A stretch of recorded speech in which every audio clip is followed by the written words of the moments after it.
Good evening, everyone, and welcome to today's edition of Horizon. Joining me today in the studio is Representative Adam Schiff, who represents the largest Armenian American concentration in Congress. Stay with us. We'll be right back.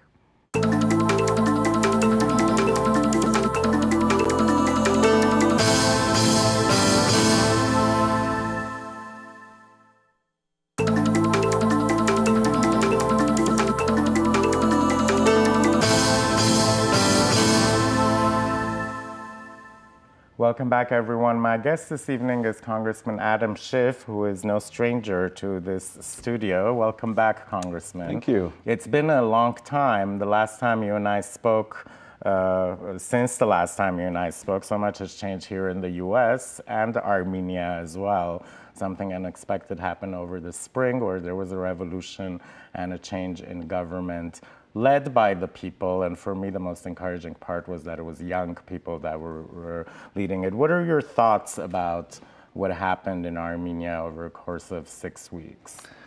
I think it's tremendously exciting that the people of Armenia stood up and spoke up and got a government of its choosing, and one that is really dedicated to rooting out problems of corruption, being much more responsive to the people of Armenia. When the revolution took place and as it was going on, I remember being concerned when there were arrests made, and it certainly looked like this was headed to a very different place. But those in the armed forces said they were not about to fire on protesters, and it seemed the whole country came together. I remember talking to Mary Hovagimian on my staff and asking about sentiment among the Armenian community.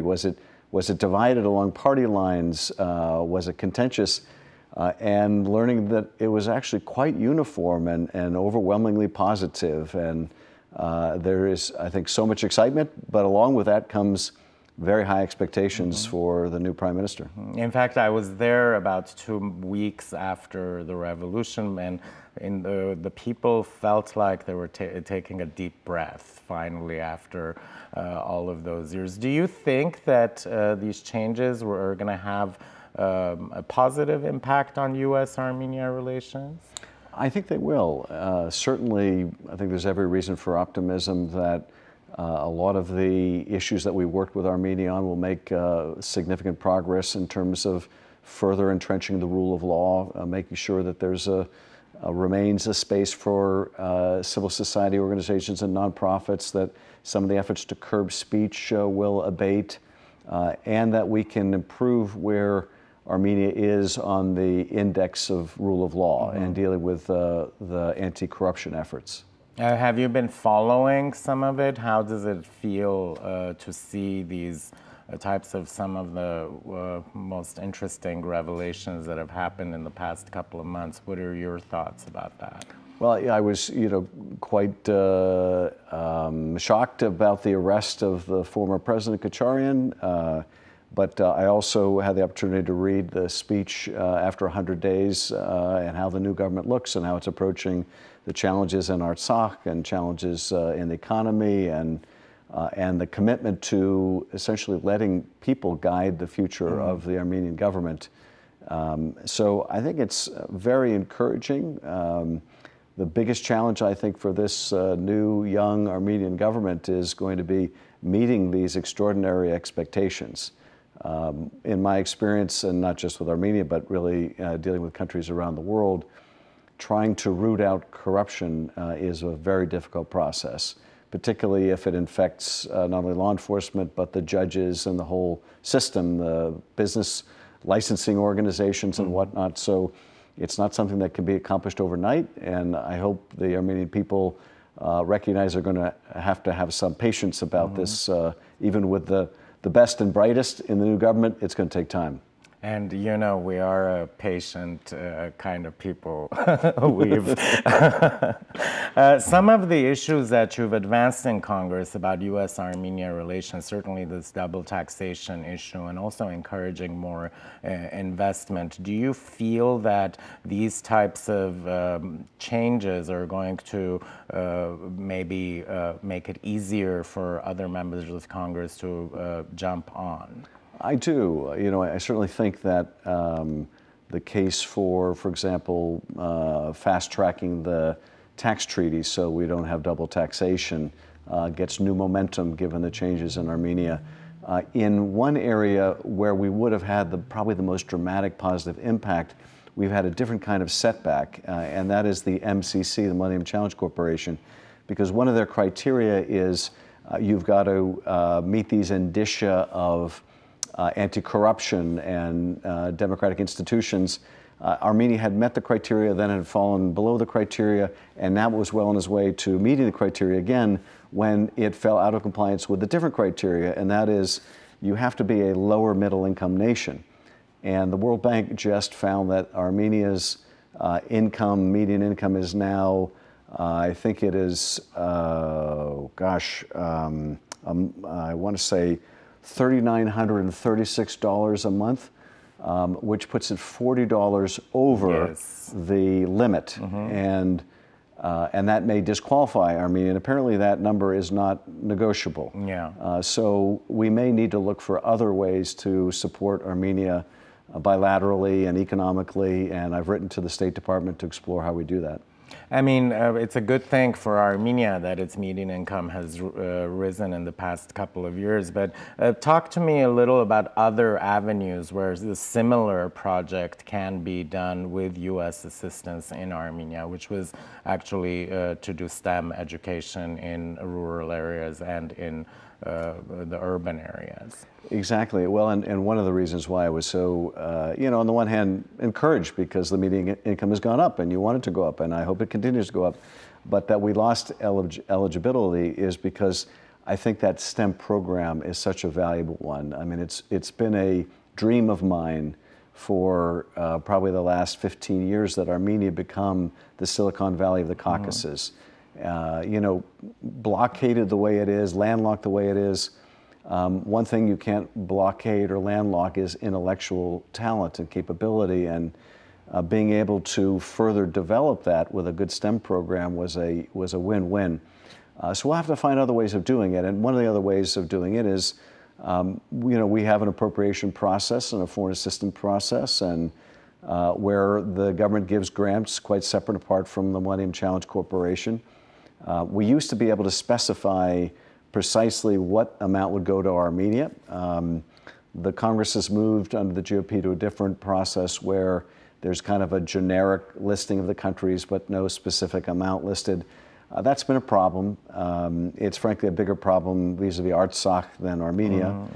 With Armenia, we have been fighting to maintain parity with Azerbaijan. Now, I frankly don't understand why we are providing economic or any other kind of assistance to Azerbaijan with all of its petroleum wealth.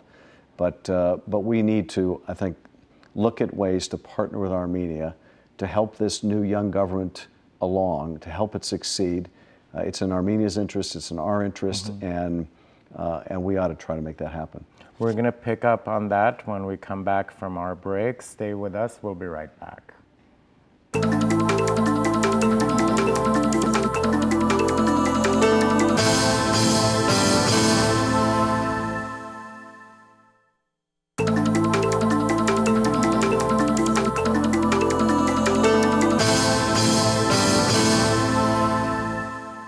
Welcome back, everyone. My guest this evening in the studio is Representative Adam Schiff. He represents the 28th District in California, from California in Congress, and also the largest concentration of Armenians.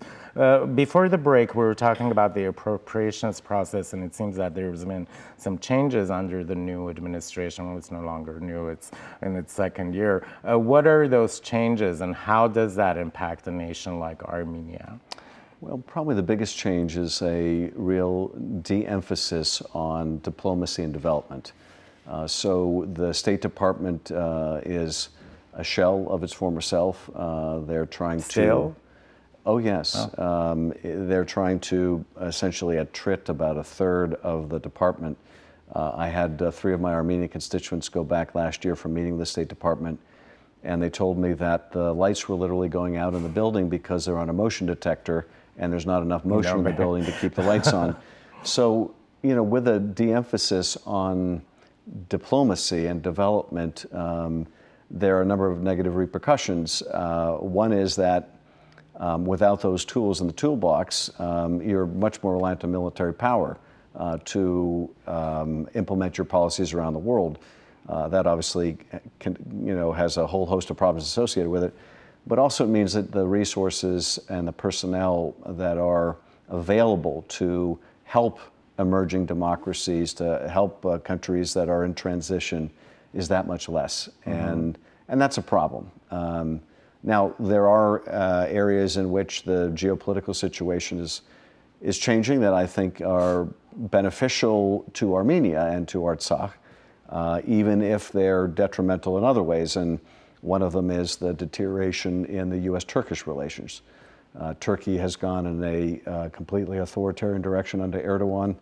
In fact, after the last election, you may have seen this, but I tweeted about the problems in the Turkish election and how at least one of the major opponents was in prison and not really allowed to campaign, and the use of the state-run media to propel one of the parties. And I titled it, "Do Not Congratulate," all in caps.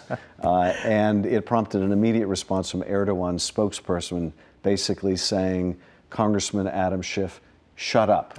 And, interesting thing about it was, one of the criticisms I had pointed to is that the Erdogan government is trying to silence its critics. Exactly. And then the immediate response is, "Shut up." And I thanked him for immediately proving my point. But as those relations deteriorate, as the Turkish economy deteriorates, and Erdogan becomes much more reliant on nationalism and brute force, it may further poison relations with the United States. And so that, I think, is really tragic for the Turkish people. But it also means that the U.S. government, I hope, will be less willing to carry Turkish water and a whole host of other things.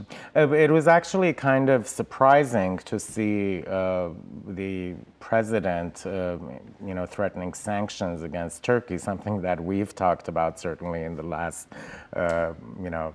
decade or so, about the U.S. having done that. How do you think this is going to play out?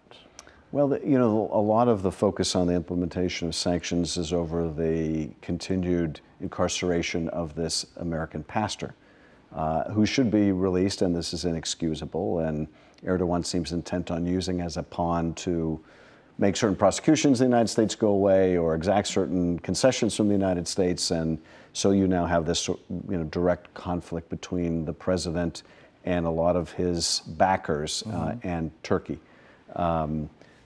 There are a lot of other problems with the U.S.-Turkish relationship. There are significant problems in Syria, where the Turks have more often focused on fighting the Kurds than fighting ISIS or doing battle with other elements in Syria that were threatening our troops. At some point, they've even suggested they might threaten our troops. They're buying equipment and solidifying their relationship with Russia and Iran. So they've been moving away from the U.S. and Western orbit for some time. So it's interesting that it's this pastor that is the flashpoint. But nevertheless, I think that the U.S. ought to continue to press the human rights issue. We ought to continue to press Turkey to be working with us, not against us, in places like Syria. And I also think that regardless of what Turkey does, whether they're offending us by their continued captivity of an American or not, we ought to recognize the genocide. That ought to not be tied to other issues. But I could see, frankly, with the president that we have, who acts so much on kind of momentary irritation, that it actually may work in our favor. It's a tweet I away. think if we were in April instead of August right now, and the 24th was coming up, we'd have a heck of a good chance of recognition, not for the right reason, but I will take recognition however we're able to get it. What's going on with the resolution in Congress? Your session is about to end, and there's a new Congress. Any chance that this resolution that you've authored is going to come on the floor? Well, we had hoped that we might be able to bring it up. The speaker is leaving. This could be something he does on his way out the door. Also, my co-sponsor of the resolution, a Republican from Illinois, is retiring. He communicated to the Speaker this is his last ask before he retires. Well, apparently that was not enough, and the Speaker shows no intention of bringing it up, unfortunately. So we will have to wait, I think, for a change in Congress for that to happen, or what may be even a more powerful motivator for the Congress is if we get to next April and the President recognizes the genocide, then there's little reason for the Congress not to. My own feeling is, I don't care what the President does, we ought to do it. If we do it, that makes it more likely for the President to do it. We shouldn't wait. But at the moment, we've worked on gathering co-sponsors. We've worked on trying to get the Speaker's office to take it up, but we have not succeeded. Well, we hope that we'll see some movement on that issue. I mean, you're right. Internally, when we're all speaking, we're like, this thing might be a tweet away, but we'll see what happens. You did mention Artsakh, and there were various issues that have come up in Congress regarding the safety and security of the people in Artsakh. And also the whole conflict negotiation process. I want to touch on that when we come back from the break, because given the changes that have occurred with the Armenian government, I feel like there might be something that could be done to kind of motivate these talks to move forward. So we'll pick up on that when we come back. Please stay with us.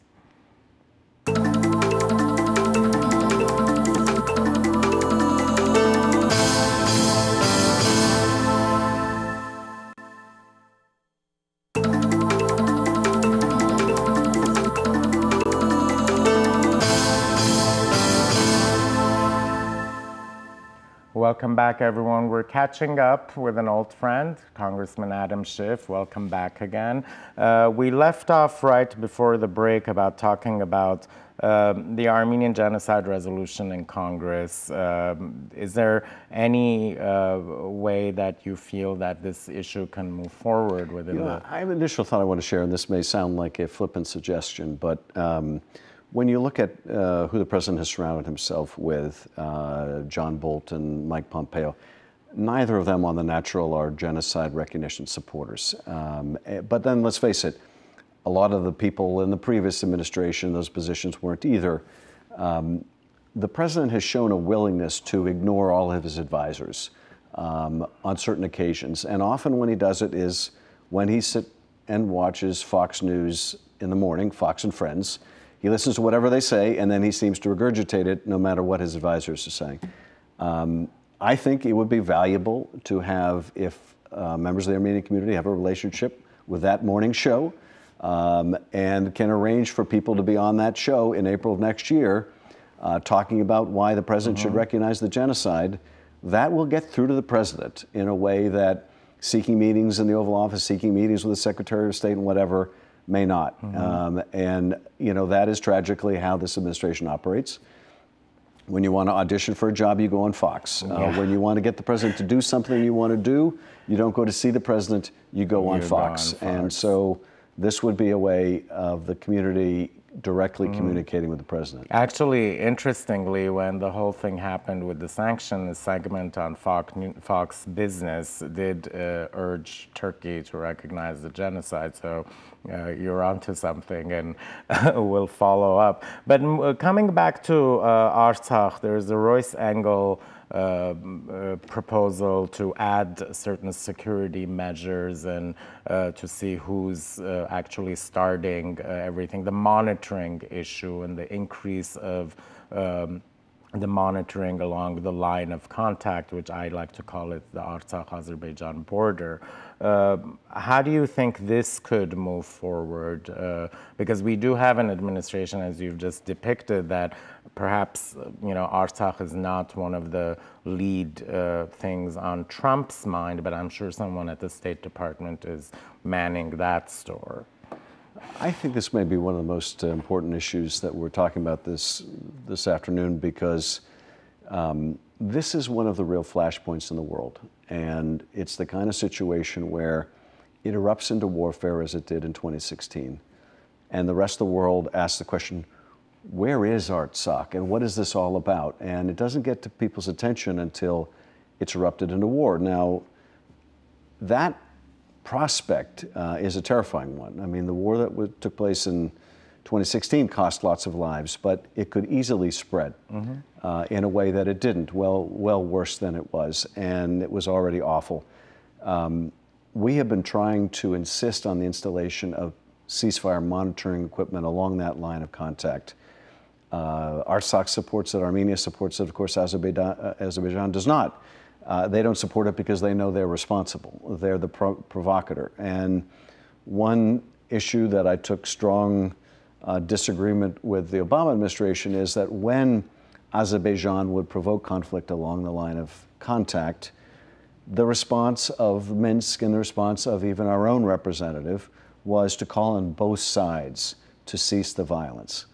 Well, when you have one side that is the provocateur, one side that's the belligerent, and all you do, you're not willing to hold them accountable, all you're willing to do is call on both sides, that sends a message to the belligerent that they can continue to be a belligerent, that there will be no accountability. And we ought to insist on it, on the installation of this equipment, and put pressure on our own administration to get it done. Neither administration, Obama nor Trump, put the priority on this that it should because of the capacity for a conflagration that could engulf the region. So, you know, I think we need to continue loudly, forcefully making this case. If we can't get Azerbaijan to go along with it, then we do it without them. We install that along the Artsakh and Armenian side. But it's got to be done so that we can eliminate any ambiguity about who's responsible. Well, one of the key elements of the aid to Artsakh, for example, is to, for example, demine and all of that. Is that a thing that can be used, like the aid that is provided to Artsakh for installation of such equipment? Or, you know, this is an issue I've been working on for several years, and I've been very involved with the Halo Trust. And as you know, there's a terrible tragedy involving some of the Halo Trust, you know, courageous workers who were killed in the line of duty. A lot of the areas have been demined, but there is a remaining subset that has not been demined because of where it's located and because of what territory it is or what kind of a no man's land it is. You would think that you could get agreement between the sides to demine. And, you know, we will work out in the Minsk process whatever the future of that land is, but let's just demine it so that kids walking through it and farmers and whatnot don't lose limbs and lose lives. But the Azerbaijan side continues to refuse. And we've had a struggle with our own State Department to use government funding in these areas. They were okay using it within areas that were designated in a different way, but not in other areas, and those are the remaining areas to demine. So that's why there's been so much emphasis on, frankly, going through private nonprofits like Halo. And, you know, I was pleased a couple years ago to reach out to Serge Tankian, a very good friend of mine, to see whether he might help the Halo Trust, which he did. And it was wonderful to put two friends together that way. I mean, Secretary Rex Tillerson, the former Secretary of State, essentially during a Q&A at the State Department said that all of the mines should be taken out. So maybe his replacement can heed that call. We're going to come back and let's talk about some issues affecting our district. We'll do that after the commercial. Stay with us. We'll be right back.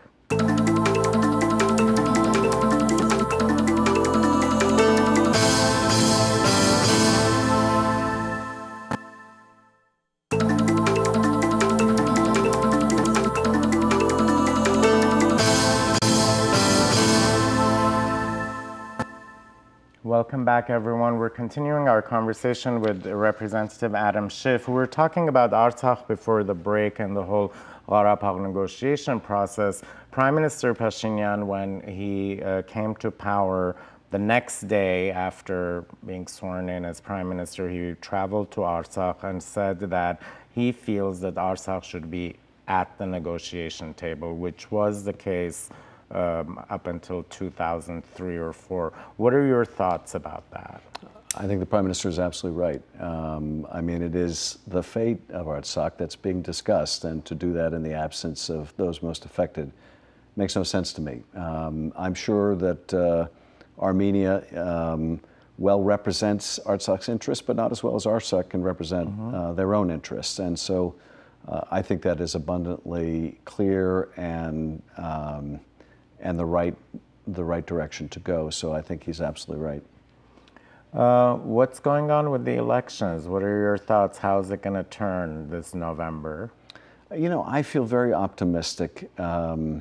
We see a very strong trend in the Democratic direction in a lot of the special elections, really all of them that have taken place since Donald Trump was elected. The voters have swung anywhere from 5 to 25 points in the Democratic direction away from Donald Trump and the GOP. And I think it's a result of a couple things. I think the progressive base is energized, but I also think the president's policies are driving people away. You know, when the president, as he did recently, talks like a mafia figure, that Michael Cohen, because he's cooperating with authorities, he's a rat, and Paul Manafort, because he keeps his mouth shut and won't incriminate me, you know, he deserves our respect. You expect Tony Soprano to talk that way, not the President of the United States. I think that's repelling a lot of Republicans who, they're Ronald Reagan Republicans. I made the observation after Helsinki that Ronald Reagan once said that he didn't leave the Democratic Party left him. In Helsinki, the Republican Party left Ronald Reagan. There's nothing left of Ronald Reagan in Donald Trump's Republican Party. And so I think that's caused a number of GOP voters to rethink. Even those that still generally like the president don't believe he should have unbridled authority, that the Congress can't simply be a rubber stamp. He has too many authoritarian impulses to allow him to go without any check, and this Republican Congress refuses to exercise any oversight. So I feel, you know, quite optimistic. I've seldom seen a situation where the trend going into Labor Day wasn't the same trend coming out of Labor Day. But I'm, you know, working my hardest in my own campaign. I take nothing for granted in my own race, but also to help my colleagues around the country.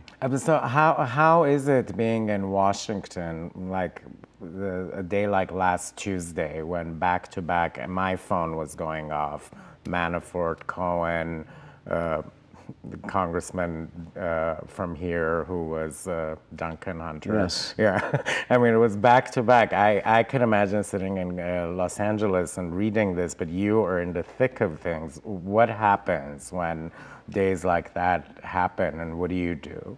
Well, you know, I think it's the reason why so many of my Republican colleagues are retiring from Congress. We've had a historic number of retirements.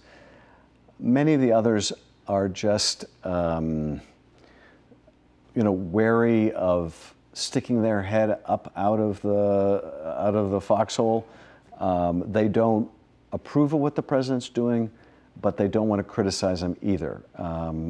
I have even senior Republicans who will tell me as I walk past them in the corridor, when no one is around to hear, keep doing what you're doing.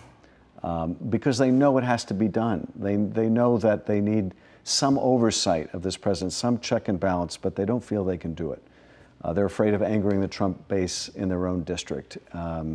But, you know, I think that day when you had his campaign manager convicted of multiple felonies, his personal lawyer convicted of multiple felonies, and then a GOP congressman indicted for multiple felonies,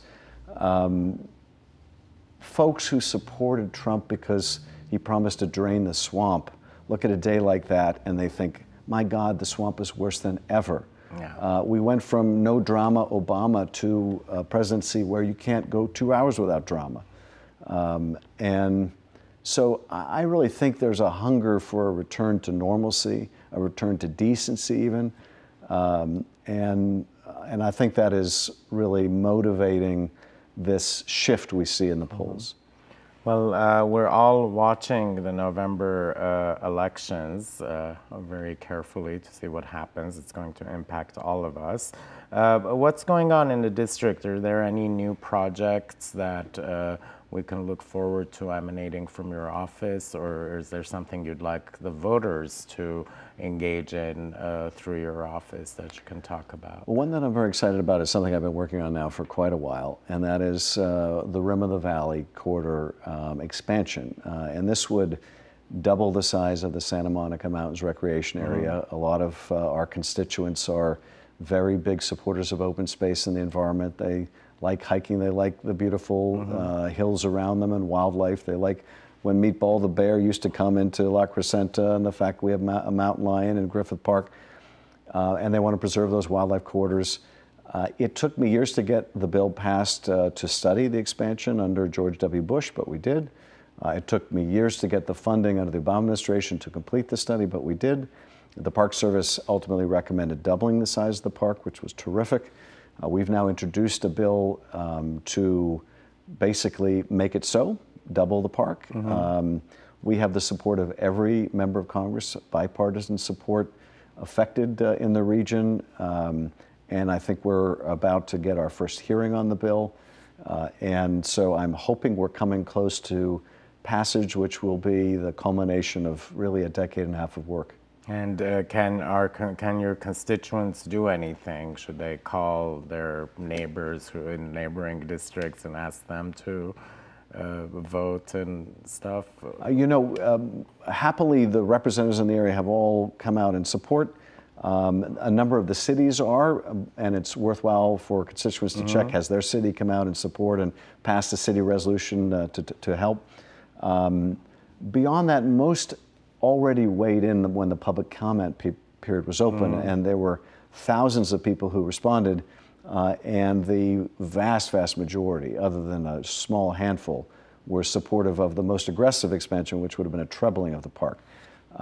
So the constituents have really weighed in already, but I would encourage them to continue, and especially when we get sort of to the eve of a hearing on the bill and a vote on the bill, those will be critical times. Very good. Well, thank you so much for coming back to our studio. This was great. We caught up. Pleasure. And You're congratulations on the 110th anniversary of Asbarez. Thank you. You don't look a day over 109. Thank you very much, and we'll catch up soon, I'm sure. You're always welcome in our studio, and thank you for joining us. But before we leave, I have to say, if you haven't registered to vote, please do so. The midterm elections are in November. Thank you for joining us, and good night.